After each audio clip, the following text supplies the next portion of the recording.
Good to have Doctor, you. welcome back. Glad to have you here on Live at 9. Thanks for having me. It seems like a lot of families, we obviously have our share of problems no matter who we are, but part of the issue, I guess, is sometimes we seem to repeat some of the same things over and over. Is that part of one of the strategies? How do we kind of deal with that? Well, that's what we focus on is the repetitious one. If something is a one of, it's, you know, you just deal with it at the time. But if these things that happen over and over again, they're usually a result of the history of the family developing certain ambivalence over the way the families operate and the rules, because the culture changes faster than individual families can kind of keep up with. And sometimes parents end up giving their kids mixed messages without even realizing it.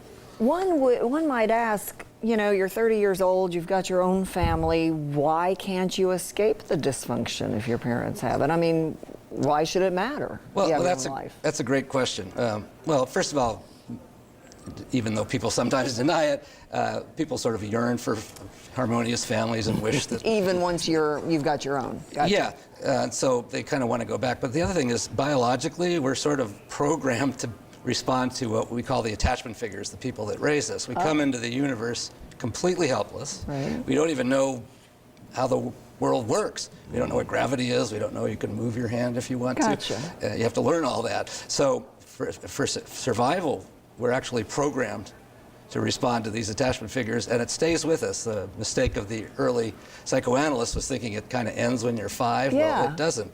There's a part of the brain called the amygdala, which is responsible for fight and flight and a lot of other emotional reactions. There's actually cells in that part of the brain that respond only to the face of your mother and nothing else. Really? And only to the face of your father and nothing else. So if your mother or father weren't well, you're still going to... You're still going to respond. So I found I was no match for the family of origin. If I was teaching a patient new skills, they'd go home and then come back with their tail between their legs. Wow. Because it just didn't work. But there are also so many other dynamics in the family, to say the least. And what about sometimes siblings? Do they get in the way of your efforts to make progress there? Oh, absolutely. How do you view that? Everybody is involved, whether they like it or not. And another common misconception in the field is that parents treat all of their kids exactly the same. Right. Okay. And that's nonsense. If you remember the Smothers Brothers, you know, "I always liked you best." Yeah. That's just not the case. So one sibling can be, quote, it,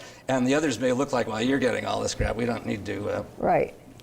So they look like they're selfish, but really the parents seem to focus on one.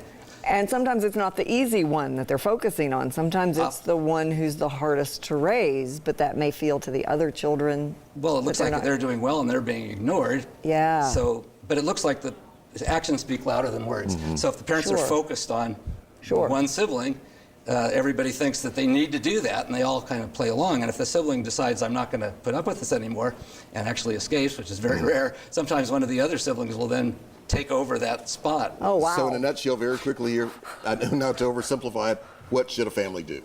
Well, part of it is doing a research project into what we call a genogram. We're looking at 3 generations of how these ambivalences and mixed messages and everything that's kind of flying back and forth get started, because in order to discuss these, you have to have some empathy for the people that are doing it. The minute you start attacking or blaming or finger pointing, you might as well stop right there. It's not going to work. Okay. But it's also hard to be empathic when you feel like somebody's kicking you in the knee. Right. So it takes a lot of practice. But if you can understand, because kids see this stuff and they don't understand. Right. They think Gotcha. their parents are blame bad or themselves. crazy. We have your information right there on the screen about your book signing. I know a lot of folks will definitely want to come out and meet you face to face. Sounds like all of us need it because there's dysfunction Thank you, everywhere. Doctor. Thank Glad you to so have you. much. Glad to have you back.